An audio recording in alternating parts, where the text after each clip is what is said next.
Well, hello. I'm Sam Peterson. I'm an old gay trans man with bad teeth, and I love knives.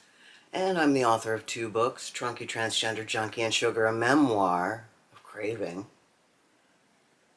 I'm not here to rate knives. I'm not here to tell you about the newest, the bestest, the fastest, the kapowest. I'm here to queerly share my queer love of knives with you, my friend. Like and subscribe. Oh boy, oh boy, oh boy. I have the sorest of throats. It's not that bad. I'm just a big baby. I'm a big baby. Wah. Well, speaking of babies, we are halfway through February, and what do you know? I had no knives to share. It wasn't until late in the week that I got this kooky big girl, the QSP Hornbill. What a wacky blade. When I first saw it, I thought the blade looked spointy and sinister, which I liked a lot. I didn't pay much attention to the scales, but I had imagined them to be aluminum. As you maybe can see, they are not aluminum. They're some form of blue-black carbon fiber molded into these runnel shapes. Oh, this isn't even the knife. I'm so crazy. I just pulled it out of my pocket. I wondered why it felt so good. I'm a fake and a fraud, people. Just so you know. I got this kooky big girl, the QSP Hornbill. Now you see what a wacky blade it is. Again, I thought it was pointy and sinister. I liked it a lot, and I didn't pay much attention to these scales, which are not aluminum. They're carbon fiber. This knife has topography, and it gets points for that. And it needs them, because you know what? You know what it's not going to get points for? Sophisticated good looks. This knife is fucking wackadoo. It is silly. I guess a hornbill, which is a kind of bird with a long bill with a bill on top of it, they're silly. They can be colorful. They're omnivorous and monogamous, says the internet.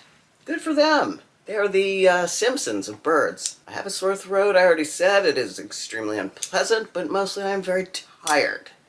This is what happens when your well-intentioned boss makes you come into the office twice a week when you are a work-at-home guy. I swear to God, I get near people for more than 2 minutes, and I come home from work with a virus. People are vectors. The hornbill bird and its namesake knife are on the camp side. They're kind of campy. This is a ridiculous knife. Why the fluting on the handle? It's ugly and silly. The ugliness kind of leans on the silly to make this knife passable on a grade scale, because otherwise it's a D aesthetically. To be quite honest, it feels like a cheap knife. Not like a $30 knife, but definitely not like a $152 knife, which it is. If this were a Kaiser, we'd be paying $129, and even that's too much.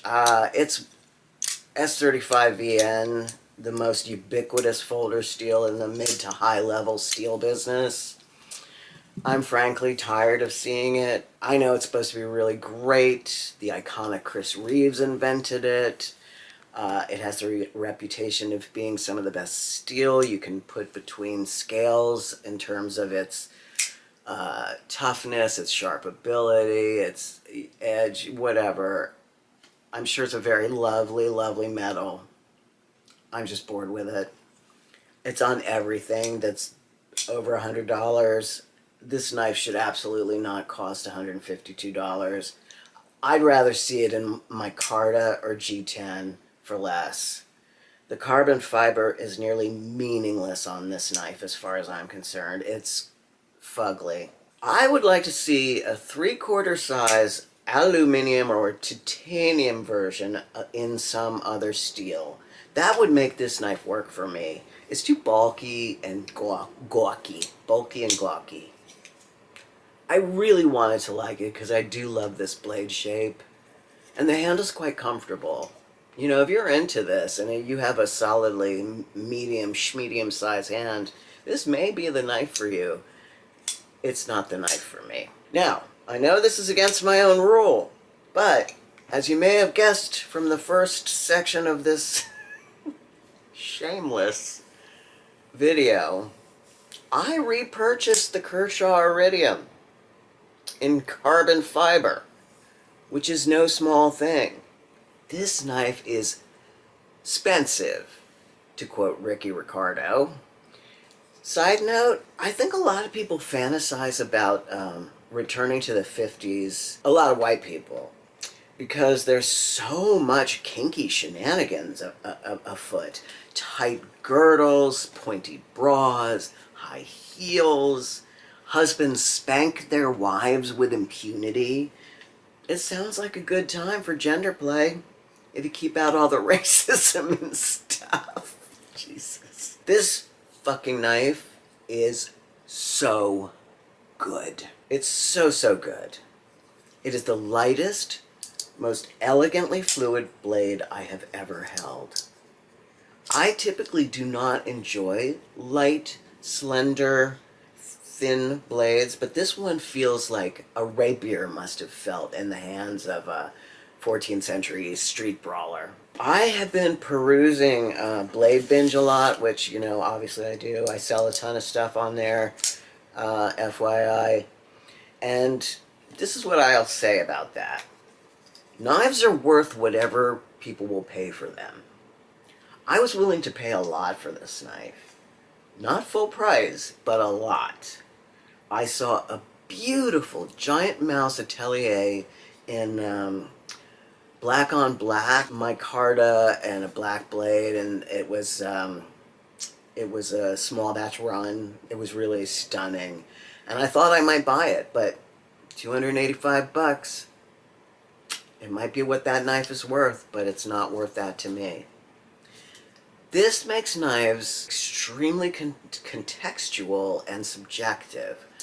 I am confident that the market for truly expensive custom knives has its own cadence, its own algorithm in terms of cost and cost keeping, but for production knives, it seems like people pay what they're willing to pay. Some knives are very popular on the secondary market. The secondary market? That makes me think that in the long run, they are not collectible because they're pretty profligate on the market. That's what he said. I like what I like, and if the components are pricey, like it's good steel and good handle material, and I am in love with a knife, I will pay. I will stupidly pay like a stupid, crushed out high school sophomore. Fortunately, that rarely happens. I'm whittling away at my collection. I'll have to show you what I've got next week so you can weigh in. We'll look at it together and see what we think. I love you, you knife-obsessed freaks. I love you so much. Now, go put on your high heels and dance to David Bowie. Bye. Ooh, that's terrible. Let's do this. How's that?